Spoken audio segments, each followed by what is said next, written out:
Good evening, doctor. Greetings to you. I'm a Hindu. My name is Sandeep, and I've been watching your videos on YouTube since long time. Being a Hindu, I do respect other religions. I do respect Allah, Prophet Muhammad. I started my school in my childhood in a Catholic school, where I was taught about Bible and Christianity and Lord Jesus. And later on, after fifth standard, I came to know about my own religion, being born in Hindu family. And today, I do at times get attracted towards other religions. Okay, there is some common link between all religions. I have a basic question to you, doctor. Basically, I am from the science background, a pharmacy guy. Today, I'm authorized financial consultant. So today, what I look out there in the market is many religions exist on planet Earth. If human being is the same, if human organs are the same, if the human body system follows the same heartbeats, blood flow, the same blood, the same ears, the same nose, if everything is the same, the creator has to be the same, the supreme power is the same. So if the supreme power is the same, why do so many religions exist on earth today? What is going to be future now onwards? Because if I go as per theoretical books, as per history, before thousands of years, Hinduism existed. Then came Lord Jesus, then Prophet Muhammad, and now today, what I see in front of my eyes is there are many religions, and every religion has its own pros and cons. So, being a human, I get confused. I am a Hindu, I should respect my religion, as well as being a human being, I should respect other religions. So, what is the final truth, and what is going to the future for centuries ahead? The brother asked a very good question that there are so many different religions. More than 4,000 years back was Hinduism. Then Jesus Christ, peace be upon him, came 2,000 years back, or Christianity. Then Prophet Muhammad, peace be upon him, came 1,400 years back. Some things are similar, some things are contradicting. There's so much of confusion. God, our creator, is one. Human body is the same. Creator has to be same. So why this confusion? It's a very good question. The reply is given in the Quran in Surah Al-Imran, chapter 3, verse number 19. It says, Inna Dina in the Islam. The only religion acceptable in the sight of God is Islam. That is peace acquired by submitting our will to God.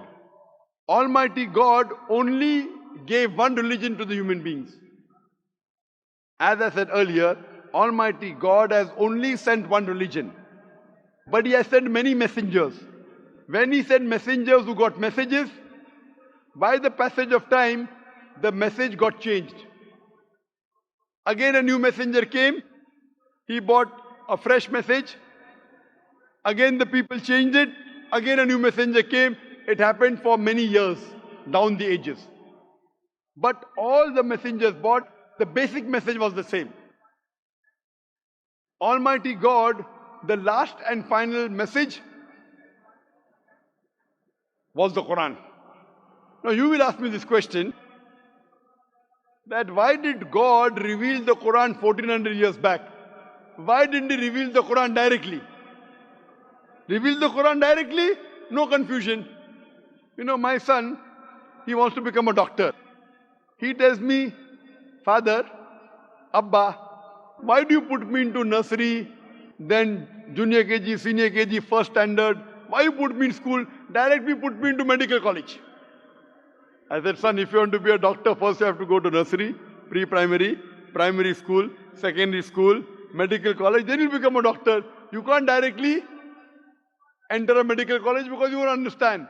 So Allah subhanahu wa ta'ala, who is our creator, He knows very well that human being would not be able to grasp the complete message of the Quran if it was revealed earlier. 1400 years ago, Almighty God, who is our creator, He knows this time, the time has come where human beings can understand the message. So that's the reason previously He sent messages which were there but not complete because human being could not understand, could not grasp. As the message changed, He sent a new message, a new messenger. That's the reason all the messages that came before the Quran, they were meant for a particular group of people and meant to be followed for a particular time period.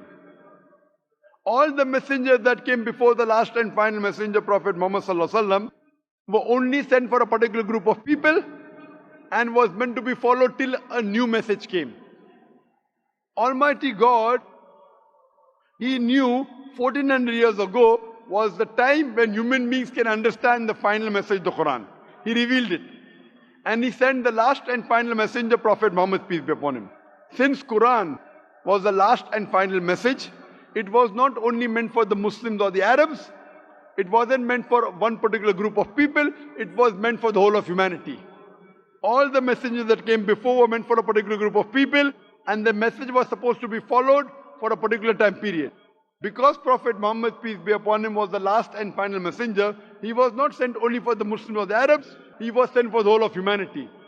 But now today, you ask me, why are there different religions? Our Creator sent only one religion. We human beings kept on changing. But even in the corrupted form, I have a formula. I have a formula which will not antagonize any human being. I tell all these human beings, at least believe that there is one scripture which is 100% the word of God. So the Hindus would not mind agreeing, I believe Veda to be 100% word of God. The Christians would say, I do not mind believing Bible to be 100% word of God. The Muslim will say, I don't mind believing Quran to be 100% word of God. So I tell them, okay, now let us agree to follow what is common in all these scriptures. What is different, we'll discuss tomorrow. Let's not fight over the differences. Let us agree to follow what is common, and at least we'll be sure that what is common in all the three scriptures, this at least minimum is 100% the word of God. What is different may be the word of God, may not be the word of God. That we can discuss tomorrow. Now when we do a research, and I being a student of comparative religion, I have studied the Vedas, I have studied the Upanishads, Bhagavad Gita, Bible, Old Testament, New Testament, Quran. Now when I do research, I have come to know that all these scriptures say that there is one God. All the scriptures say that God has got no image, has got no photograph, no painting, no statue, no idol. All the scriptures say that Almighty God does not beget nor is He begotten. All the scriptures say that the last and final messenger to come is Prophet Muhammad, peace be upon him.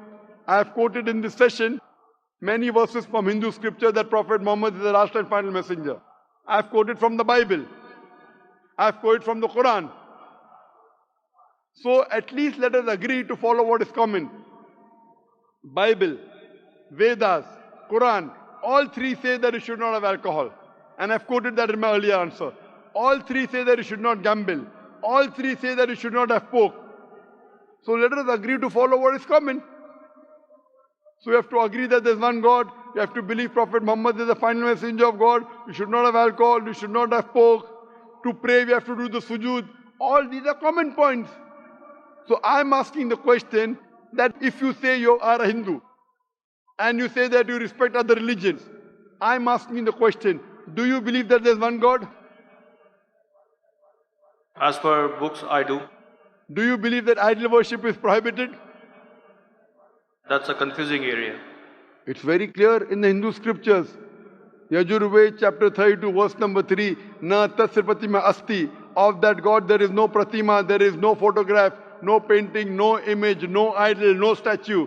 Same thing is repeated in Shveta Upanishad, chapter number 4, verse number 19. Na tasya pratima asti. Of that God there is no pratima, no image, no photograph, no painting, no statue, no idol. What's confusing, brother? I mean, today my knowledge is just like an infant. No, if your knowledge is like infant, when a person of knowledge talks, you should believe it. True. So why don't you believe it then? No, as I said, I do respect Prophet Muhammad. I do. No respect. Respecting is one thing, following is the other thing. If you respect a person, you have to follow his guidance. So again, the question goes in the same direction what I was asking to you, that if I am a Hindu, if I believe in Hinduism, but still when I step out of my home, I have to follow my colleagues, the other society members, human beings on the earth. Is it a must? Suppose the other society members start robbing. If your other human beings start robbing, even you start robbing. Brother, if your friends start robbing, will you rob? I will have to defend myself. Will you rob, yes or no? If somebody is robbing me, No, you said that you have to follow the other human beings, other society. If your other friends start robbing other people, will you start robbing? Will you rob others? I don't think so there is a point in robbing others. Okay, because you know robbing is wrong. So that time you will not follow society. Follow the society when it is right. Do not follow when it's wrong. God has given you grey matter, brain. Correct? So if your Hindu friends are going against the Veda, will you follow Veda or your Hindu friends? They have to follow what is written in the books. Yes, forget about them. I'm asking about you. If your Hindu scripture says don't do idol worship, will you do idol worship? No, then I will not. So now do you believe idol worship is wrong? Again, as I said, I have to study more. I'm not clear. But you study, when will you study? Today or tomorrow? When? Maybe today or tomorrow. Okay, fine. I have quoted so many references from the Hindu scripture about Prophet Muhammad, peace be upon him. Do you believe Prophet Muhammad is the messenger of God? Yes, I do. If you believe, don't you have to follow his commandments? I may have to. Why may? Again, I'm not If you clear. may believe in, then you may. If you do believe in, you do have to follow. It's simple English. If you say maybe he is a messenger of God, then you can say maybe I'll follow him. When you say surely the messenger of God, then you have to follow him surely. Why? But, is Will a it, messenger of God deceive you? but again, do I have to be a Muslim to follow Prophet Muhammad? Or No, you Islam? have to be a good Hindu also. You have to be a good Hindu and a good Christian to follow Muhammad Sallallahu Alaihi Wasallam. That's where the whole thing If goes. you are not a good Hindu, if you are not a good Christian, you will never follow Prophet Muhammad Sallallahu Alaihi Wasallam. Because Hindu scripture says the Antim Rishi, the Kalki Avatar is Prophet Muhammad Sallallahu Alaihi Wasallam. I gave references, If you want, I can give again.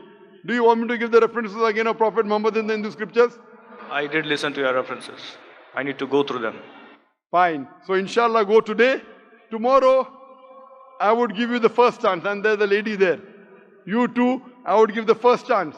Then I will call you a truthful person. Go today, Google, check on the net. I gave at least 100 references. There are more than 100 in my lecture.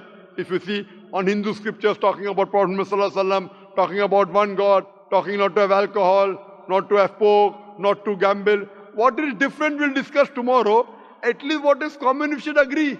So when you are talking about getting human beings together, I am giving you a formula which will not offend you. I am not telling you follow that which is not mentioned in the Hindu scripture.